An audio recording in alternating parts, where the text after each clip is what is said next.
Assalamualaikum warahmatullahi wabarakatuh. Yang saya hormati Bapak, Ibu penguji, serta seluruh hadirin yang berkenan hadir pada sidang hari ini.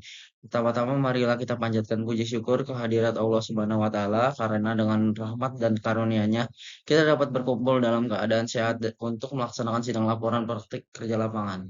Perkenalkan, saya Muhammad Fatahila dari kelas 12 TI 1. Pada kesempatan ini, saya akan memaparkan laporan PKL yang saya laksanakan di Dinas Kesehatan Kota Bekasi, khususnya di bidang pencegahan dan pengendalian penyakit atau P2P.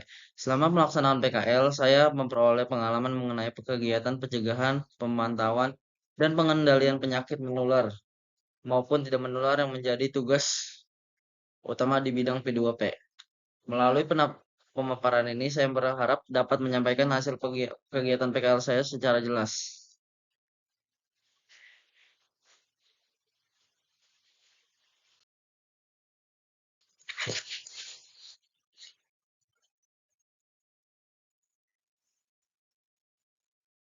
Waktu dan tempat pelaksanaan PKL saya.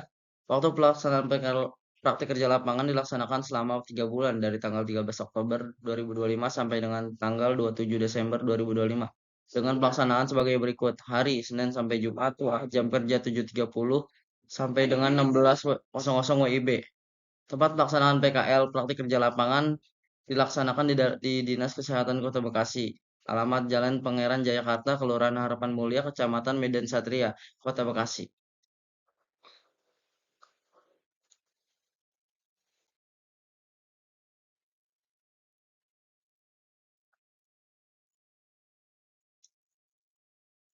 Latar belakang, alasan PKL dilaksanakan untuk memberikan pengalaman kerja nyata, menghubungkan teori dengan praktik, melatih keterampilan profesional, serta mempersiapkan peserta agar lebih siap memasuki dunia kerja. Sedangkan alasan pentingnya laporan PKL dibuat sebagai bukti pelaksanaan kegiatan, dokumentasi pengalaman selama PKL, bahan penilaian sekolah, serta melatih kemampuan peserta dalam membuat laporan ilmiah.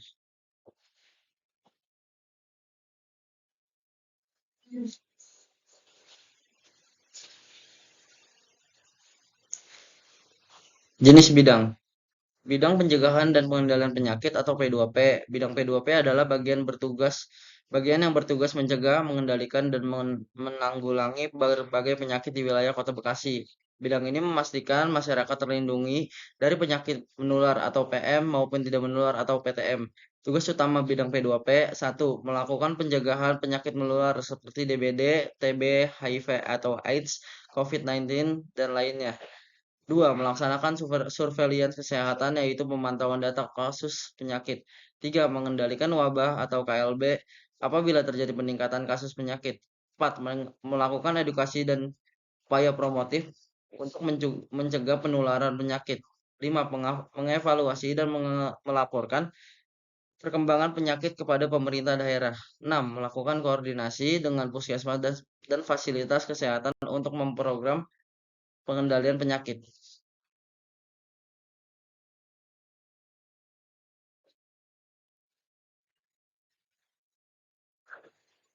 CSR. A. Di bidang pencegahan dan pengendalian penyakit atau P2P, penyuluhan dan edukasi kesehatan tentang PTM, diabetes dan hipertensi. Kedua, pemeriksaan kesehatan gratis, gula darah, tekanan darah, dan kolesterol. 3. Program vaksinasi dan imunisasi massal. 4. Fogging dan pengendalian DBD di wilayah rentan. 5. Program deteksi dini penyakit menular dan tidak menular.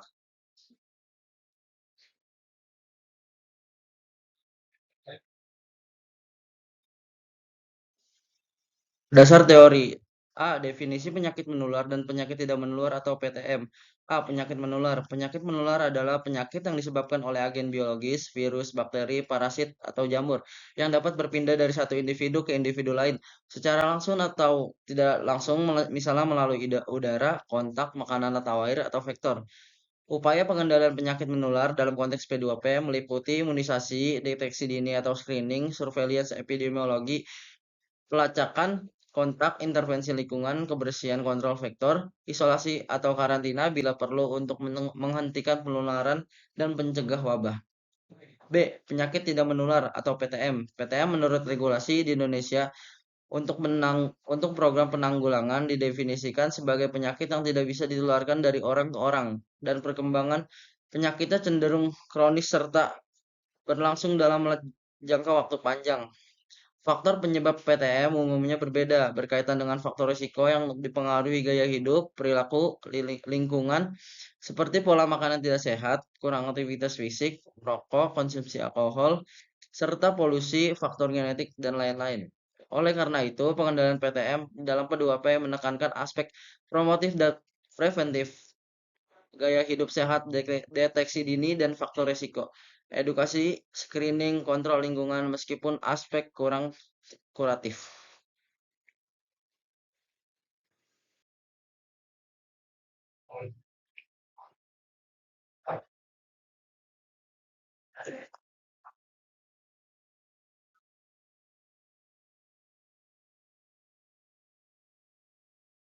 Pelaksanaan kegiatan. Satu, melaksanakan sosialisasi di Rumah Sakit Jiwa Galuh bersama para dokter. Dua, ikut serta dalam pelaksanaan forum kesehatan dengan tema bahaya penyakit diabetes mellitus bersama para dokter dan pegawai puskesmas Kota Bekasi. Tiga, menjadi panitia di lomba pemilihan duta kesehatan Kota Bekasi di RS Permata Keluarga. Empat, membantu merekap data menggunakan aplikasi Excel, Word dan Excel.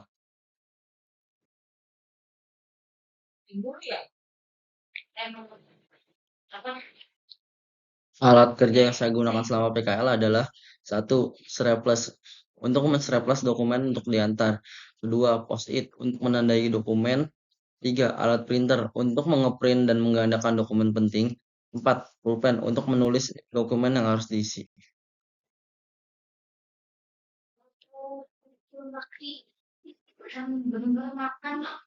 APD yang saya gunakan selama melaksanakan kegiatan PKL. Satu, seragam rapi dan sopan. Kedua, sepatu. Secara singkat,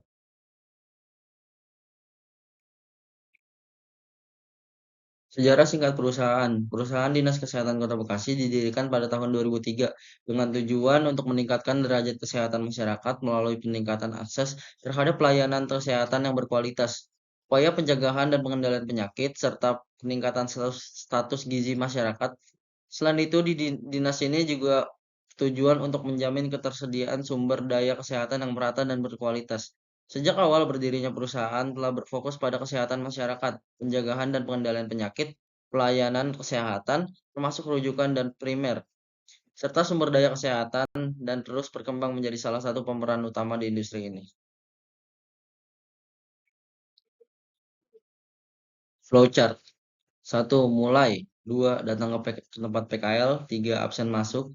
Empat, memulai kegiatan. Lima, istirahat. Enam, melanjutkan pekerjaan sebelum waktunya pulang. Tujuh, selesai. Di, di sini ada struktur organisasi di Dinas Kesehatan Kota Bekasi.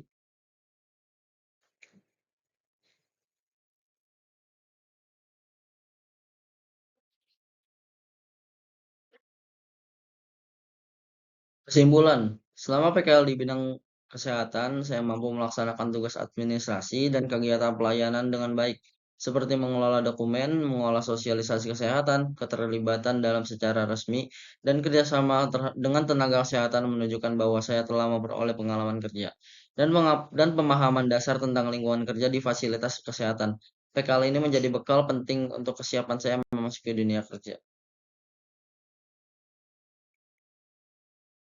Demikian penutup dari saya. Terima kasih kepada Bapak Ibu penguji, pembimbing sekolah, dan pembimbing instansi atas waktu serta pembimbingannya. Saya menerima kritik dan saran untuk perbaikan ke depannya. Terima kasih. Wassalamualaikum warahmatullahi wabarakatuh.